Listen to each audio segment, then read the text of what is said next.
Hey, Pretty Girl Club. Today I want to talk about featureism and I want to talk about the obsession and the jealousy and the fixation over the East African phenotype specifically. So, I'm probably going to do a series on this topic where I will talk about different phenotypes and kind of the fetishization they receive. Like, I'm probably going to do one about Afro Latinas.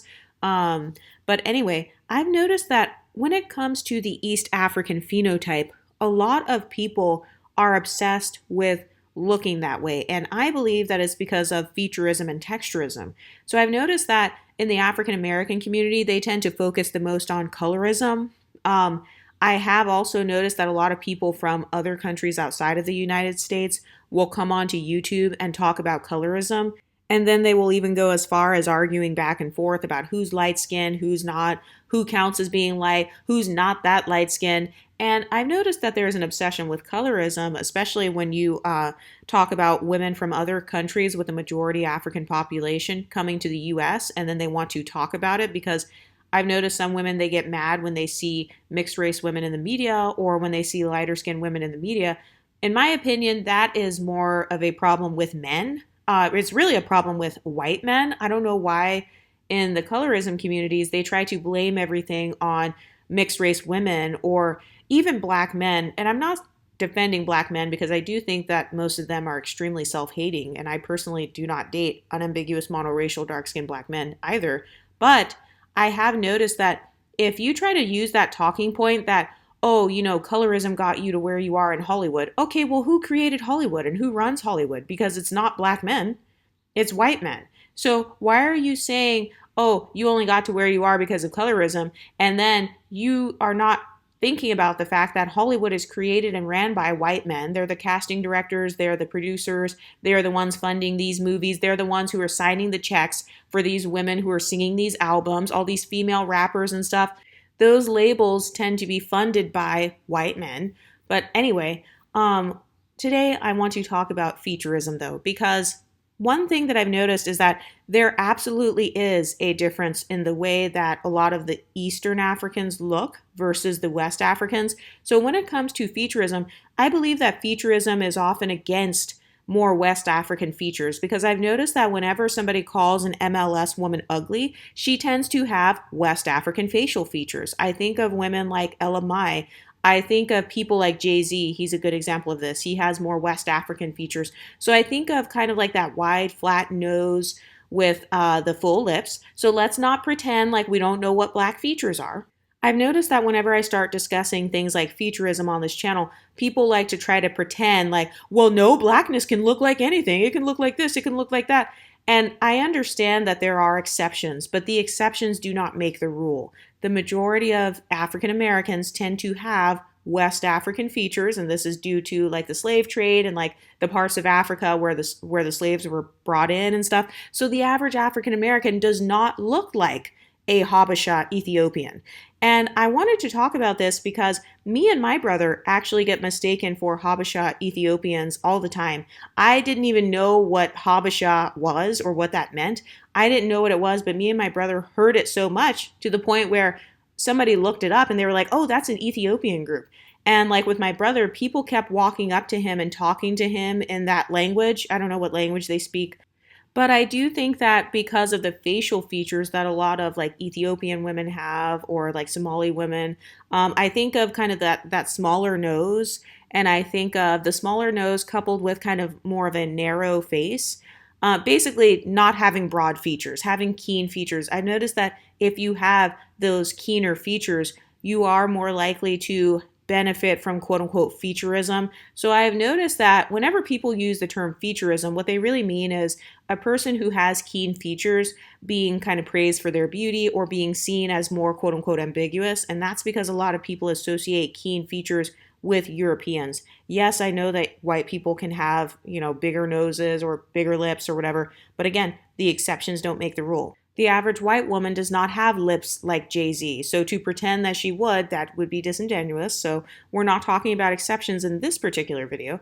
We're talking about stereotypes in this video, and we're talking about how a lot of people, they want to look more quote unquote ambiguous. And A lot of the makeup styles that I've seen being used by monoracial, unambiguous, dark skinned black women who have features that are more similar to maybe like Jay-Z or something like that, I've noticed that the makeup styles are where people are trying to contour their noses to look more like how an East African woman's nose would look. Because I've noticed that a lot of people who have that phenotype, kind of that Somali or Ethiopian phenotype, I'm sorry, I can't think of any other countries right now. But a lot of women who have that phenotype do tend to have the smaller noses. And I have personally noticed that a lot of people want to have those features. I do believe that those features are pedestalized, and I do believe that people who have that phenotype, regardless of complexion, are probably going to be asked if they are mixed. I know that Ethiopians or Somali people, I know that a lot of them actually are MGMs, just like how African Americans, there's a good chunk of African Americans that are actually multi-generationally mixed, and they just don't talk about it or acknowledge it because culturally they identify with being African American.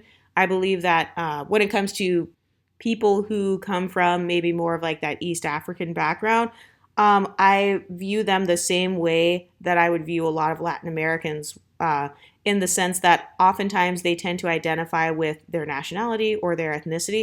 But a lot of people in the Black women empowerment space, they don't talk about how your facial features and your hair texture, that actually affects how your skin tone is perceived.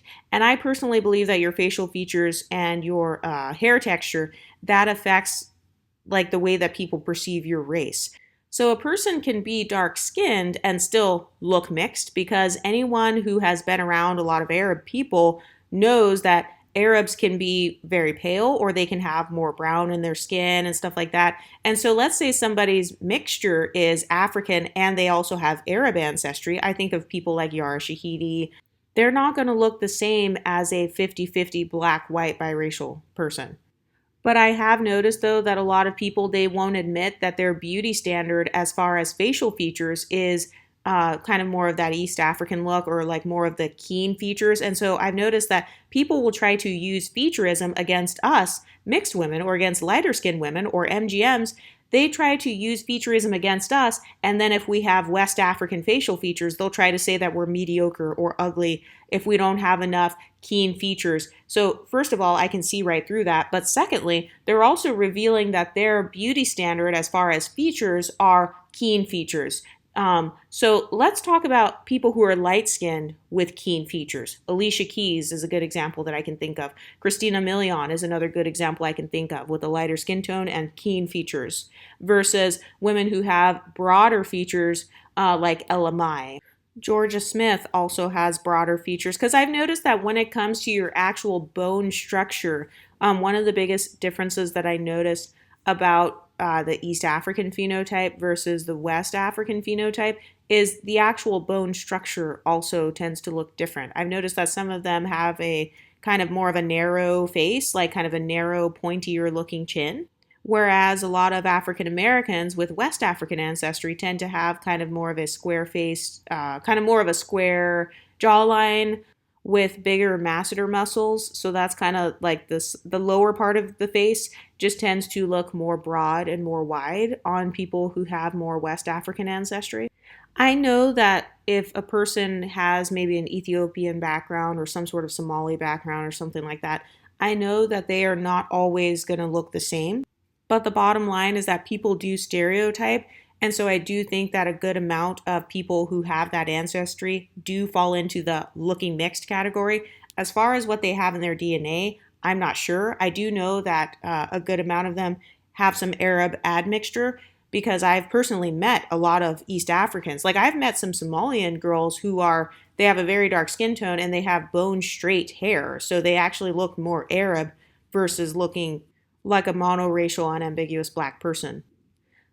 Also, this is random, but I've noticed that some of you guys will try to come in my email and say, you need to talk about this, you need to talk about that. Why don't you talk about Afro-Latinos? Why don't you talk about East Africans? Why don't you talk about this? Just to let you guys know, coming onto my channel and demanding in the comment section or demanding in the email, that's not going to influence me to do anything. Like, especially if a person is coming at me in like kind of a rude tone or whatever. I really do think that if you guys are commenting a lot or emailing a lot, that's a sign that you probably have some sort of gift or something that you really want to talk about. So I do encourage all of you guys to make your own YouTube channels to bring more nuance to this conversation, because I really don't feel like one YouTube channel can cover every single topic and every single perspective. I only have my perspective as a person from the United States. I only have my perspective that comes from my skin tone, which is a light skin tone. So some of my videos, they're not going to be able to go as far into depth as what some of you guys would like, because if that's not my experience, my knowledge only goes so far. But when it comes to beauty standards, all you have to do if you want to figure out somebody's beauty standard is just ask that person, who do you think is the prettiest person? And also, have you ever noticed how whenever monoracial, unambiguous, dark-skinned black women, when they try to argue with like racist people and say, oh no, black women are beautiful, they will try to use a picture of an East African woman who is like Habesha Ethiopian or something, or they'll try to use somebody who is darker skinned but who clearly has a totally different looking bone structure, totally different nose shape, totally different lips, small thin lips, and then they'll try to use that as if every African American woman has that exact same phenotype, or as if every dark-skinned, unambiguous African American woman has that phenotype. So in my opinion, that's very disingenuous, and I don't like that. I've noticed that a lot of the women who are the darker skinned mixed women, or the darker skinned women who look mixed, I've noticed that what makes them quote unquote look mixed or get stereotyped as mixed is if they have more of an East African looking phenotype, or basically they have a smaller nose, maybe they have smaller lips, and they have kind of more pointed features. Maybe their nose points upward. And I've noticed that the beauty standard for dark-skinned, unambiguous black women is usually a dark-skinned exotical of some sort. So it's a dark-skinned woman who looks very Arab, or a dark-skinned woman who has very loose curly hair, or it's a dark-skinned woman with light eyes. And I don't care if people want to make us their beauty standard, but what I do care about is when people try to turn around and bully us for looking different, or when they try to turn around and silence us from talking about our experiences. But what do you guys think? Are you a darker skinned woman who happens to have this phenotype? Are you a dark skinned multiracial woman or a dark skinned mixed woman? And do people treat you differently or pedestalize you, or do you experience jealousy because of how you look? Do people accuse you of benefiting from things like texturism and featureism? And if you are a light-skinned mixed person, or you're a mixed race of any shade, have you ever been mistaken for some sort of East African person? And if so, what do you think about this? Let me know in the comment section, and I'll talk to you next time. Stay pretty, ladies.